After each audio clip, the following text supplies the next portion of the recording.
Yan. So mga kapatid, tayo po'y manalangin at idulog po natin sa Diyos ang ating pong pagtanggap po ng salita niya, ng salita po ng Diyos sa gabing ito. Amang makalangit, pagpalain po ninyo ang aming pong pagparito. Salamat po sa oras na binigay niyo sa amin ngayong gabi upang kami po ay makatanggap ng salita mula sa inyo.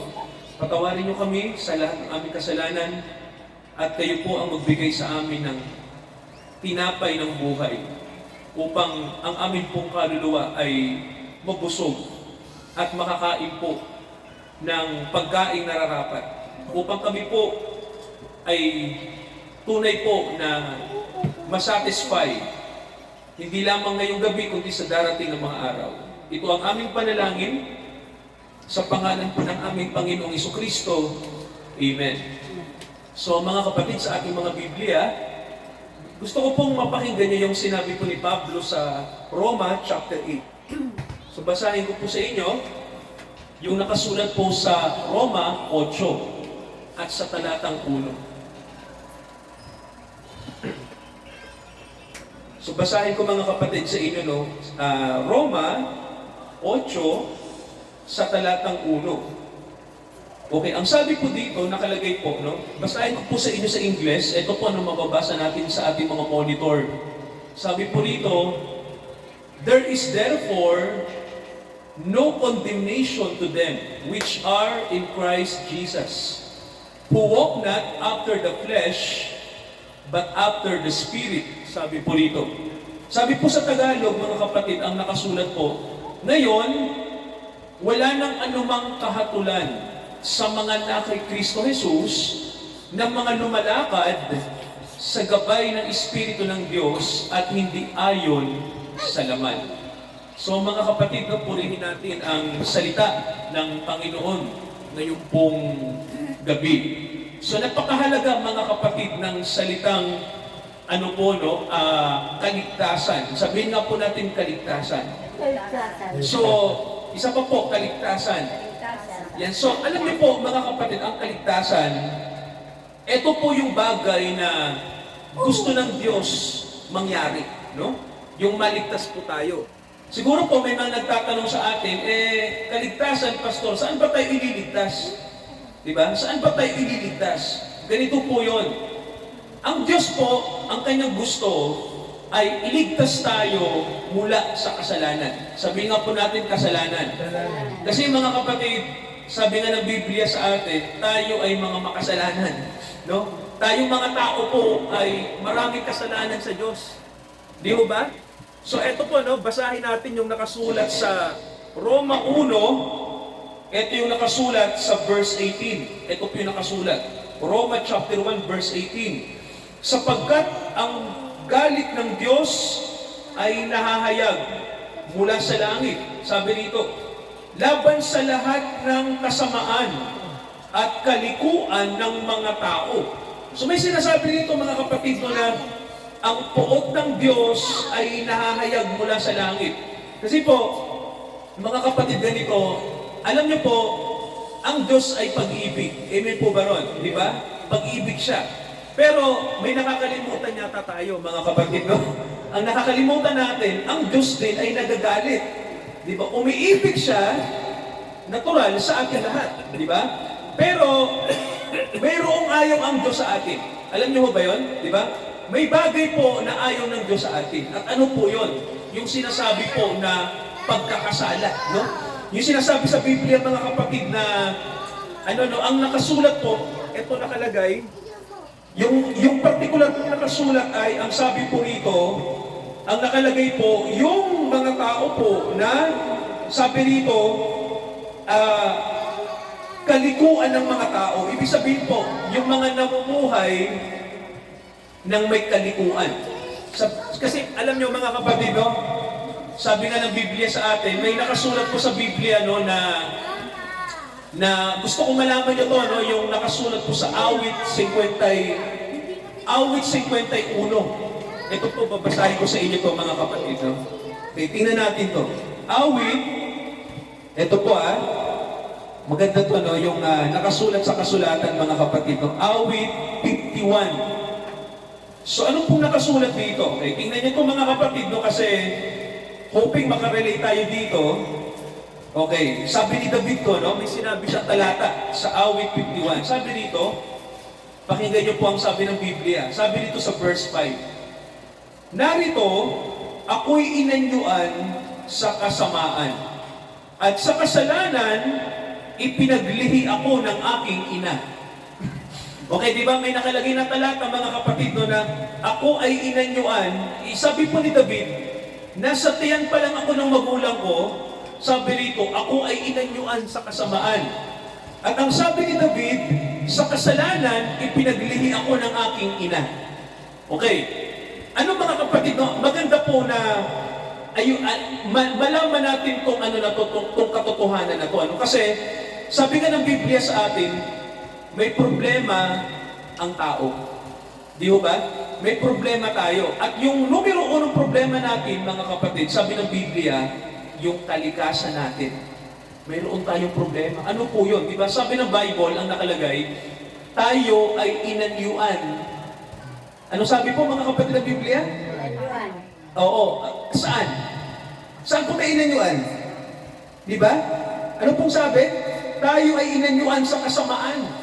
Sabi rito mga kapatid, no? At ang sabi, ipinaglihi tayo sa kasalanan. Ibig sabihin po, mga kapatid, ganito. Para maintindihan nyo to, ano, yung sinasabi po na ano, no, kasalanan. Kasi po, ang kasalanan ay may cause. Mayroon pong ugat. Sabihin nyo nga po ugat. Yan. Ibig sabihin po ng ugat, dito nang gagaling, di ba? Kasi ang puno may ugat, di ba? Ang puno, kaya siya nagiging puno kasi nag-umpisa sa ugat. O, diyan. Kung walang ugat, hindi magiging puno ang puno. Di ba? So, mga kapatid, ganun din sa atin. Ano? Mayroon tayong pinag-ugatan. No? Mayroon tayong, sabi nga ng Biblia sa atin, may pinanggalingan tayo. Mga kapatid, no? At ano po yung pinanggalingan natin, mga kapatid? Sabi ng Biblia, may pinanggalingan tayo, di ba? Sabi rito, ipinaglihi tayo sa kasalanan. Sabi rito, ano? Kaya mga kapatid ganito, siguro may mga nag-iisip sa atin, Pastor, di ba may sinabi ang Panginoong Jesucristo? Di ba may talata sa Bible na ang sabi ng Panginoong Jesucristo, hayaan natin lumapit ang mga bata. Di ba? Sapagkat sa katulad nila naghahari ang Diyos. Ano po ba niyo? Alam niyo po ba yung talata niyon? Di ba?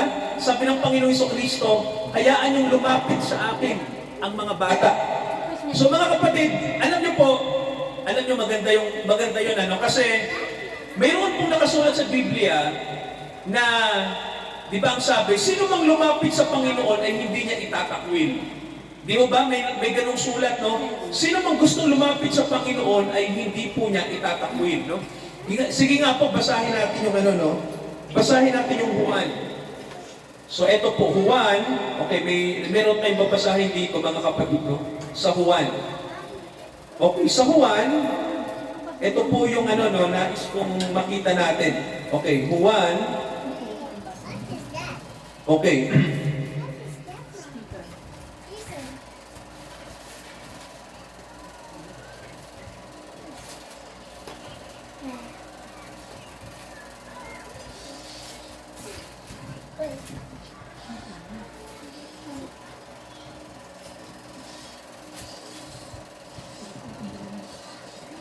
Okay, sabi rito mga kapatid, no? Okay. Okay, Juan 8:12. So, ito yung nakasulat, tingnan nyo mga kapatid, no? Sa Juan 8:12 nakalagay, nagsalita sa kanila si Jesus na sinasabi, ako ang ilaw ng sanlibutan. Nakita nyo po? Ang sumusunod sa akin ay hindi lalakad sa kadiliman, kundi magkakaroon ng ilaw ng buhay. Sabihin nyo nga mga kapatid, ilaw ng buhay. Ayan. So kung titingnan nyo, mga kapatid, no, may sinabi ang Panginoon dito na ilaw ng buhay. Di ba ang ibig niyang sabihin dito, spiritual na buhay. Bigyan ko kayo ng ano rito, no? Babalikan natin yung napag-usapan natin noong nakaraang linggo, no? Kasi ganito, di ba? Ganito mga kapatid, no? Alam niyo po sa Diyos, ganito. Di ba sabi nga natin, ang buhay ay hindi tungkol sa physical. Di ba, mga kapatid? Naintindihan niyo po ba yon, di ba? ang buhay ay galing sa Diyos. Di ba sabi ng Biblia, ang Diyos sa Kanya galing lahat. So, ibig sabihin po nun, nanggaling yung buhay natin sa spiritual. Amen po ba? Ibig sabihin, galing sa Diyos ang buhay. So, parang ganito rin yan. Kahit yung ating buhay sa physical, yan, tulad po niyan, di ba? Tayo ay nakakakilos, gumagalaw tayo. Ang tanong, saan ba galing ang buhay na nasa atin? Kanino po galing yan? Iba sa Diyos. At ang sabi, galing sa kapangyarihan niya. Kaya mga kapatid, ang buhay natin ay galing sa spiritual.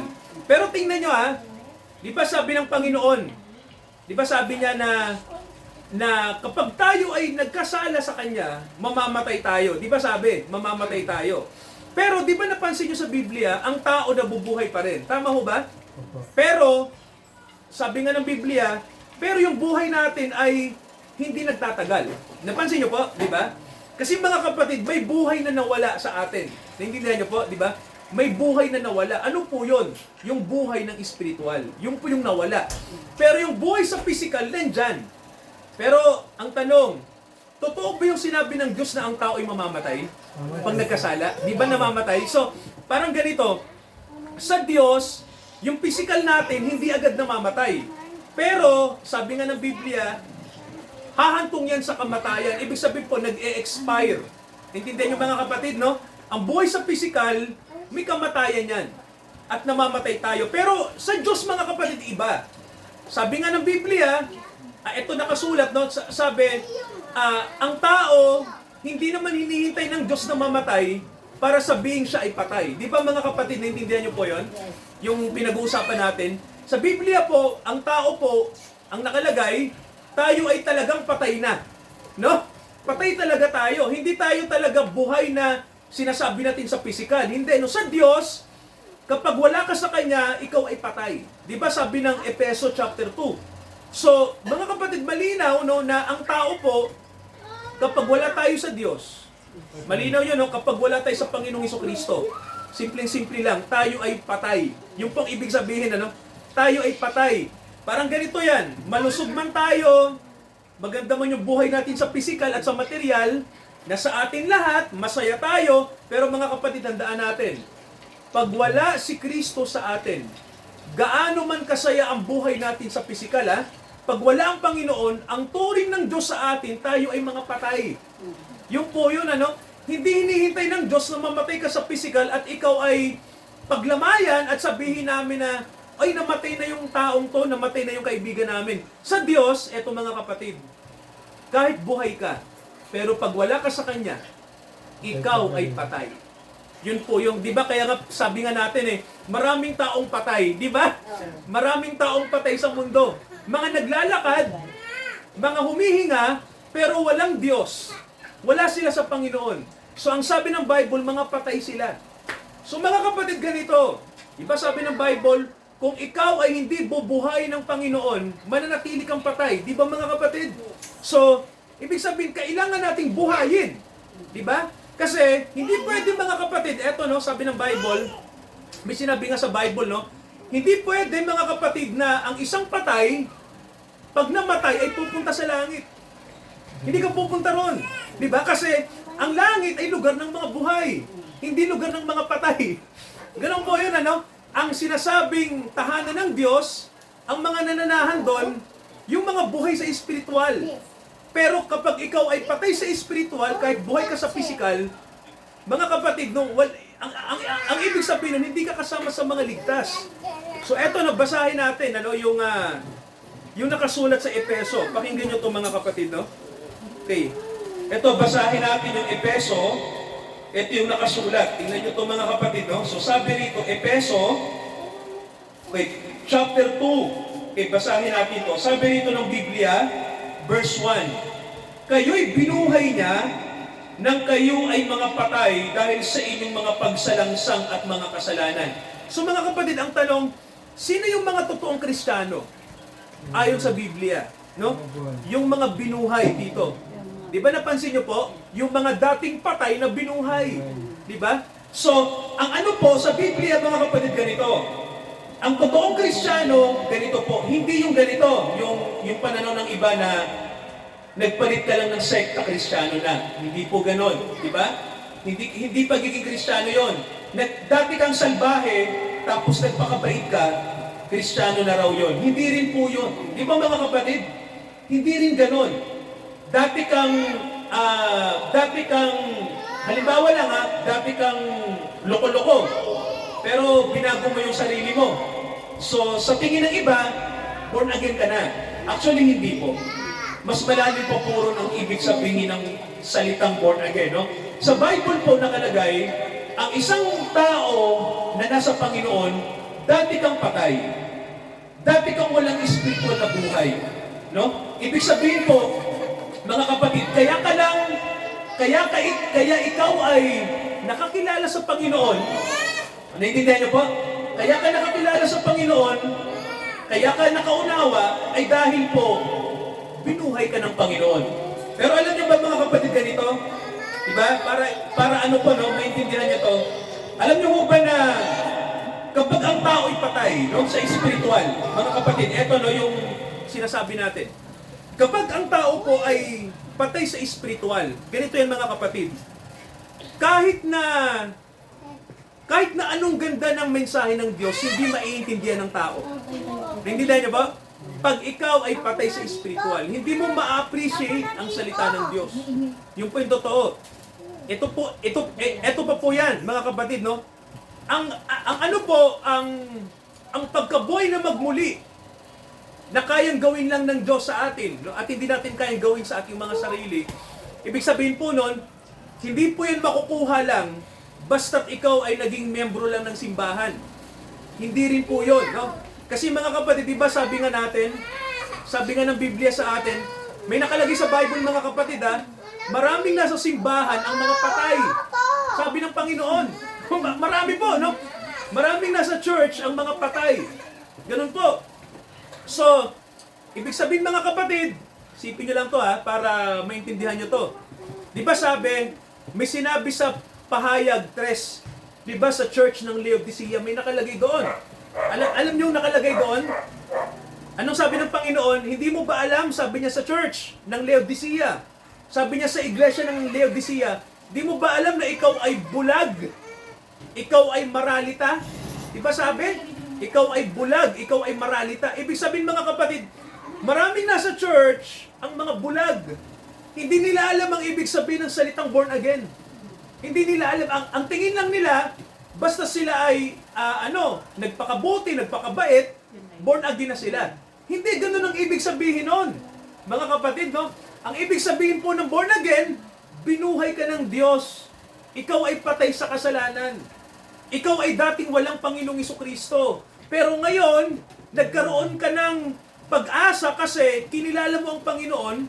At ang sabi ng Biblia, mga kapatid, eto nakasulat ang sabi ng Biblia, hindi yan galing sa inyo. Sabi ng Panginoon, hindi po yan galing sa sarili nating lakas. Hindi lang dahil nagdesisyon ka isang beses sa buhay mo. Ang sabi, ito ay biyaya sa atin. Ito'y kaloob. Sabihin nyo nga po, kaloob. Ibig sabihin po, galing sa Diyos. Hindi galing sa atin. Di ba? Pinahayag niya yon. Kaya mga kapatid, sa totoo lang, ito, no? Para malaman natin to. Totoo na gusto ng Panginoon na tayo ay mag-decide, di ba? Magpasya tayong sumunod sa Kanya. Di ba mga kapatid? Pero alam nyo po, no? Sabi nga ng Biblia sa atin, may nakasulat din sa Juan na ang sabi, hindi naman tayo talaga ang pumili sa Panginoon. Tama mo ba? Siya ang pumili sa atin. Siya ang humirang sa atin. Siya po ang, sabi nga ang mahalaga ay tanggapin niya tayo bilang kanyang mga anak. Naintindihan niyo mga kapatid, no? So, ano yan dalawang bagay yan. Tanggapin natin ang Panginoon sa ating buhay. Amen ho ba? Amen. And at the same time din, tanggapin niya rin tayo bilang kanyang anak. Kasi mga kapatid, hindi pwede na tinatanggap po si Jesus, pero ayaw naman niya tayong tanggapin, di ba? Kasi nga, ang Panginoon may condition din siya sa atin So, pastor, ano yun? Di ba sabi ng Bible, repentance, pagsisisi. Sabihin nyo nga po, pagsisisi. Ibig sabihin po, mahalaga sa Diyos ang pagsisisi sa kasalanan. Kasi mga kapatid, sabi nga hindi ka naman pwedeng sumampalataya agad Di ba? Kung hindi ka muna magpapalinis sa Kanya. Pagsisisi, gusto ng Diyos yun. Basahin natin yung nakasulat sa nakasulat po sa Mateo. basahin natin yung Mateo. Okay, tingnan niyo po yung nakasulat po sa screen. Basahin ko lang po yung Mateo 3. Anong sabi mga kapatid sa verse 2? Okay, tingnan niyo to sabi rito, nung mga araw na yon, si Juan Bautista ay nangangaral sa disyerto ng Judea at sinasabi niya, magsisi kayo sapagkat ang kaharian ng langit ay paparating na. Di ba nakita niyo mga kapatid yung salitang repent? Di ba? Yung sinasabing metanoia. Ang ibig sabihin po nun ay pagbabago ng isip, pagbabago ng ating yung sinasabi mga kapatid na, alam niyo po, bigyan ko kayo ng example, no? Pag sinabi natin kasing repentance, parang ganito yan. Ganito ang repentance. For example po, isang bata. Anong pangalan, Ate Maninong? Scarlett. Si Yasi. Si Yasi. For example, ganito. May example kasi na may nagtanong, ano ba yung pagsisisi? Ganito yan. Halimbawa si Yasi, papunta sa court na to, di ba? So, ganito yan, papunta siya ron. Buhay na kasi yan. Kung gusto niya pumunta ron, gugustuhin niya. Ngayon, tatawagin ni Ate Mane, Yasi, balik ka rito. Halika rito. So, ang gagawin ni Yasi, imbis na dumiretso sa court, babalik siya sa tawag ng kanyang nanay, pabalik. So, yun ang repentance. Ang ibig sabihin po ng pagsisisi, namumuhay ka sa sarili mo. Pero nang tumawag ang Diyos, imbis na ituloy mo yung sarili mong buhay, babalik ka. Hindi mo na itutuloy yung dati mong buhay, babalik ka sa Panginoon. Naintindihan niyo po yung ibig sabihin ng repentance? Na pag tumawag ang Panginoon, hindi mo na gagawin yung dati mong ginagawa, babalik ka na sa Kanya. So mga kapatid, alam niyo po ba na, di ba ang pagsisisi mahirap gawin? Di ba? Mahirap. Kasi po, tao tayo na namumuhay sa sarili. Ibig sabihin po, likas sa atin ang pagiging makasarili, at dito ayaw natin pinakikialaman tayo, tama ho ba? Pero alam niyo po, ang Diyos pakialamero. Diba? Kasi may pakialam naman talaga siya kasi unang-una, siyang lumika sa atin. Kung mayroon pong dapat mangialam sa buhay natin, sino po yon? Kung may dapat mangialam? Ang Diyos. Ang Diyos po, no? May mga tao, hinahayaan nila, pinapakialam mo yung buhay nila. Pero pagdating sa Diyos, ayaw nilang... Tito, di ba may mga ganon? Di ba? May mga tao na... Natatawa naman ako. May mga tao na, gusto nilang pakialaman ng ibang tao yung buhay nila, pero ayaw nilang ipakialam sa Diyos yung kanilang buhay.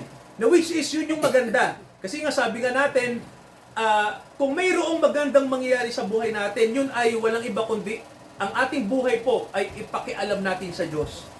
Kasi mga kapatid, whether we like it or not, sino po bang may authority sa buhay natin? Sino po yung mas mataas? Ang Diyos po. At di ba mga kapatid, pwede bang sirain ng Diyos yung pinto kahit ayaw mo siyang papasukin? Sige po. Alam ba ayaw niyong papasukin ng Diyos? Pwede bang sirain ng Diyos yung pintuan ng bahay mo at papasok siya? Pwede. Tama. Kaya niyang gawin yun.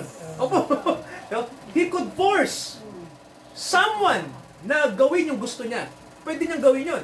Kaya lang ang Diyos, sabi nga natin siyempre diplomatic din ang Diyos, di ba?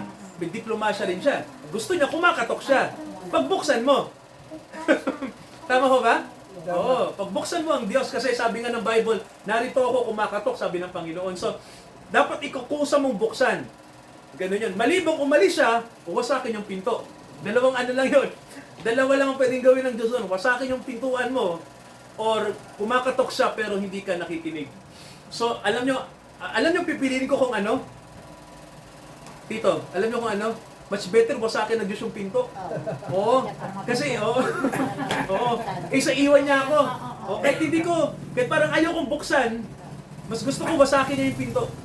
Kasi gusto niya talaga na isalba tayo. Amen po ba ron? So mga kapatid, alam niyo po, darating ang panahon mga kapatid, baka ngayon na yon, Ate Mane, na ang Panginoon, wawasakin yung pintuan nyo. Ito, yung pintuan nyo rin. Diba? Wawasakin niya yan kasi kung kayo po ay pinagmamalasakitan ng Diyos, hindi kanya pwedeng pabayaan. Yung po yun. Di ba sabi nga may nakalagay May nakalagay sa kasulatan na may 100 tupa, Tito. At yung isa nawala. Di ba? Anong sabi ng Panginoon? Hindi ba niya iiwan yung 99 na tupa para hanapin yung isa? Di ba? Naalala niyo po ba yon? Yung talinghaga ng nawawalang tupa? So, ang tanong natin, mga kapatid, ay bakit hinahanap ng Panginoon yung isang nawawalang tupa? Alam niyo kung bakit, mga kapatid? Bakit niya hinanap yung tupa na yun na nawawala? Isa lang yon. marami pa namang natitira. Alam niyo pong sagot? Simple lang. Kasi mga kapatid, tupa niya yon. Naintindihan niyo po, pag-aari yun ng Panginoon. So, di ba, mga kapatid, pag pag-aari mo, hindi mo pwedeng baliwalain. Tama ho ba? Di ba, Tito? Halimbawa, anak mo, simple lang, Tito, anak mo nawawala. Halimbawa lang, alam nga namang wala kang gawin. Di ba? O, kunyari, may 10, ilan anak niyo, Tito? Ilan ang anak niyo? 8. 8. O, 8 anak. Nawala yung isa, ilan natitira? 7. 7. O, 7. So, hindi pwedeng sabihin ni Tito na, ay, may 7 pa naman akong anak. Hayaan ko na lang yung isa. Di ba? Hahanapin ni Tito yon kasi unang-una, anak mo yon. Di ba, Tito? At nagmamalasakit ka ron. Ganon din mga kapatid sa buhay natin na pag tayo ay nawala sa landas ng Diyos at tayo ay mga naging anak niya at hindi naman nawawala yung pagiging anak. Alam niyo gagawin ng Panginoon mga kapatid? Sorry po hahanapin ka. At mga kapatid, kung saan ka man lupalop nagpunta, hindi kanya tatantanan hanggat hindi kanya nakikita. Hahanapin ka ng Panginoon. Kaya po, mga kapatid, doon sa araw na to, di ba, sabi nga natin pag nasa Panginoon tayo, ang sabi ng ang pangako sa atin, walang anumang hatol.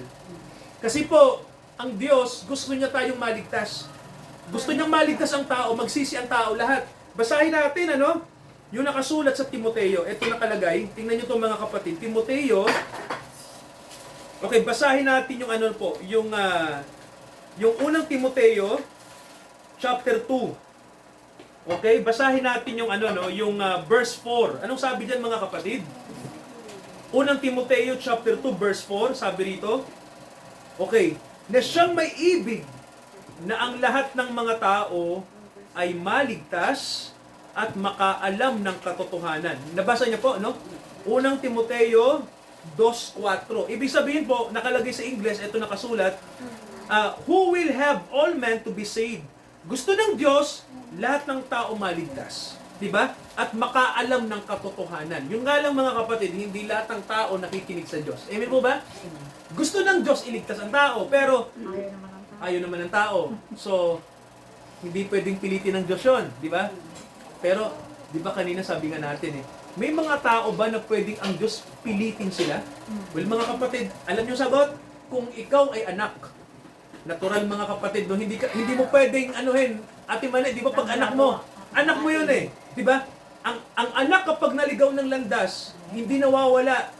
Di ba Tito, kahit ang anak mo sumuway sa'yo, anak mo pa rin. Tama ho ba? Tama. Ang isang anak, kahit sumuway sa tatay, anak pa rin yun. So anong gagawin ng tatay? Hanggat maaari, Tito, anong gagawin nyo kapag anak nyo naging pasaway? Anong gagawin nyo? Siyempre, tama tita. Ay tama Tito.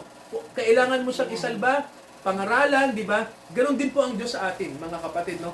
Kaya sabi nga ng Bible sa atin, walang anumang hatol kapag nasa Panginoon. Maliban na lang kung talagang pasaway ka talaga at anak ka ng Diyos. Well, mga kapatid, simple lang ang gagawin ng Diyos. Kikitilin ka na niya. Ganun ang gagawin niya. Para hindi ka na magkasala ng magkasala. Yun ang gagawin niya. Pero kung may layunin ka pa sa mundong to, at gusto ng Diyos, ikaw ay maging tiga-akay pa sa mga tao, so mananatili kang buhay at babaguhin ka ng Diyos. Ako po naniniwala ako na sino man na kay Kristo, walang anumang kahatulan. Yun po yun. Yun nga lang, hindi tayo dapat magsabi na, ay, okay na, Kristiyano na ako, na kay Jesus na ako, so ibig sabihin, mamumuhay na ako sa sarili ko. Di ba sabi nga natin, hindi ganoon. Tama ho ba? Hindi ganoon ang Kristiyano. Kasi kung totoong Kristiyano, sabi nga natin, di ba nakalagay, hindi ang kalooban natin yung nasusunod na. Tama ho ba? Hindi yung kalooban natin. Sino po yung nasusunod na? Pag totoong Kristiyano tayo, kalooban ba ng tao, kalooban ng Diyos? Kalooban na po ng Diyos. At ang kalooban po ng Diyos, mga kapatid, yun ang sinasabi na nagbibigay ng kabutihan sa atin. Di ba? Kasi may ibang naririnig ko ganito. May iba ko naririnig na may mga Kristiyano na hingi ng hingi sa Diyos ng kahit na basta hingi ng hingi. Tungkol sa mga bagay ng mundo, hinihingi nila yan. Wala namang problema doon kasi bilang tao, kailangan natin yon. Pero, di ba mga kapatid, sabi nga ng Biblia sa atin, maraming tao ang sumusunod sa Diyos dahil lang sa pansamantalang pakinabang. Di ba may ganon? Kunyari, susunod ako sa Lord kasi alam ko ang Lord nagbibigay ng biyaya, nagbibigay ng pera, nagbibigay ng bahay. Parang ganon. Pero, di ba, hindi niya hinihingi yung pinaka-importanting kaloob dito. Ano po ba yon? Buhay na walang hanggan, di ba? Hindi niya hiningi. Alam niyo po ba na maraming nasa church na ang habol lang sa Diyos, pansamantalang pakinabang? Alam niyo po ba yon? Alam niyo po, delikado yon. Kasi, alam ng Diyos, kung ang habol mo ba ay siya, o kung Yung hinihingi. o kung yung hinihingi mo lang. Nako mga kapatid, no? So, delikado po yun. Oo, binibigyan ko na kayo ng kasi much better mga kapatid, ang hingi natin sa Diyos, kung ano yung gusto niya para sa atin. Yun po yung maganda. At ako naniniwala ako mga kapatid na yun ay higit pa. Alam niyo po ba na ang Diyos higit pa yung kanyang pwedeng ibigay sa hinihingi natin? Di ba may ganong talata? Napansin niyo po, di ba? Higit pa sa ating matatanggap, yung ibibigay na biyaya ng Diyos sa atin.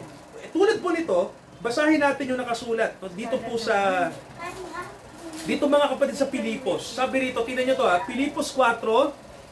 Okay, ito ang sabi ng 6. Huwag kayong mabalisa sa anumang bagay, kundi sa lahat ng mga bagay sa pamamagitan ng panalangin at daing na may pagpapasalamat sa Diyos, ipakita nyo o ipakilala nyo ang inyong mga kahilingan sa Diyos. At ang kapayapaan ng Diyos na hindi masayod ng pag-iisip ay mag-iingat sa inyo, sa inyong mga puso at ng inyong mga pag-iisip kay Kristo Jesus. May sinasabi rito mga kapatid, kapayapaan ng Diyos na hindi masayod ng pag-iisip. Diba? Kasi kadalasan, sa paglapit natin sa Diyos, yung pag-iisip natin yung nangingibabaw di ba? Pero sabi nga may mga bagay ang Diyos na lalampasan pa niya yung mga iniisip natin. Yung mga kailangan ng iniisip natin, sabi nga lalampasan niya pa yon. Basta't nasa atin siya, walang problema. Amen po ba? So sa gabing ito, pasalamat tayo sa Diyos. At kahit po ano tawag dito mga kapatid, maraming hadlang, no? Sa buhay natin, alam ko po na walang makakahadlang sa Diyos kapag tinawag ka. Manalangin tayo. Manalangin tayo. Dakilang Ama, salamat po sa inyong salita sa amin na wala na kaming kaparusahan kapag kami ay nasa inyo. Gayunpaman, bilang mga anak nyo, nandyan ang pagdidisiplina nyo, nandyan ang pagwawasto nyo sa amin, nandyan ang inyong pagkilos para iwasto kami sa aming maling iniisip, sa mga maling sinasabi, sa mga maling pamumuhay. Salamat Ama dahil lubos nyong minamahal ang inyong mga anak. Kami man, nagkukulang kami ng pag-ibig sa inyo. Pero kayo kailanman, hindi kayo nagkulang sa amin. Kailanman, hindi kayo nanatili ang inyong dalisay na pag-ibig sa amin. Sinabi nyo ito sa bansang Israel na iniibig nyo ang Israel ng walang hanggang pag-ibig. Ito rin ang sinasabi nyo sa inyong mga hinirang. Dakilang Ama, salamat po dahil ang pag-ibig nyo ay hindi nagtatapos. Ang pag-ibig nyong dalisay ay walang hanggan. Ito po ay inyong pinahahayag sa inyong mga anak, sa inyong mga tinawag. Nawa po, huwag kaming manghinawa na maglingkod sa inyo. Sundin ang kalooban nyo sapagkat wala kayong ibang iniisip sa amin kundi kabutihan upang kami ay matuto, upang kami ay maging masunuring mga anak sa pamamagitan po ng mga pagsubok sa buhay. Kami ay pinatatatag nyo, natututo kami na sa inyo dumipende. Pagpalain nyo Ama, ang gabing ito, ang inyong mga anak na nandito ngayon. Ito ang aming panalangin sa pangalan ni Jesus. Lahat tayo magsabi pa ng Amen. Amen. So mga kapatid, sa ating pagkakaloob po sa Panginoon, tayo po'y umawit ng Seek ye first the kingdom of God in His righteousness. Seek ye first the kingdom of God and His righteousness, and all these things shall be added unto you. Hallelujah, hallelujah.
dakilang Ama, salamat po sa gabing ito na ang inyong salita po ay muli naming narinig, napag-aralan.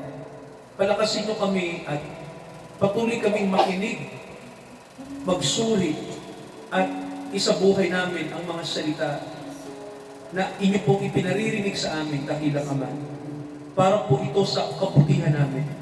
Salamat din po na kasama namin si Ate Mani at siya po ay sa ikalawang linggo pong ito ay nakasama namin siya. Dalangin namin, Ama, na manatili po siya, na makinig sa inyong salita, at lumago siyang patuloy at pagpalain niyo po ang kanyang buhay, ang kanyang buong sangbahayan. Dalangin din namin ang mga kapatid at ilang Ama na nagpapatuloy po na nandito para hindi po sayangin ang panahon sa pangsariling kapakanan, kundi pakinggan po ang mahalagang kapahayagan niyo sa amin. Dakilang Ama, naniniwala kami, hindi nawawala ng kabuluhan ang bawat panahon na aming ginugugol para kami makapakinig ng inyong salita. Pagpalain yung mga kapatid namin at nawa maging handa kami sa ikalawang pagbabalik ng Panginoong Hesus, sapagkat malapit na ang kanyang pagdating. Nawa, handa ang aming mga puso sa pagdating ng Panginoong Hesukristo. Nakahanda kami sa lubungin siya. Sa Diyos na tumawag sa atin sa biyaya, samahan niya tayo, gabayan niya tayo, ngayon at hanggang sa muling pagdating ng ating Panginoong Hesukristo. Amen, Amen at Amen. Amen.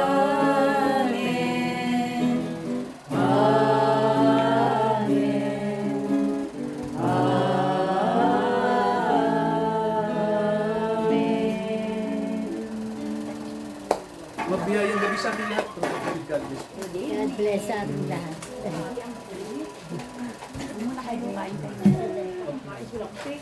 Kain ka, tikman mo yung ano. Ay, sorry.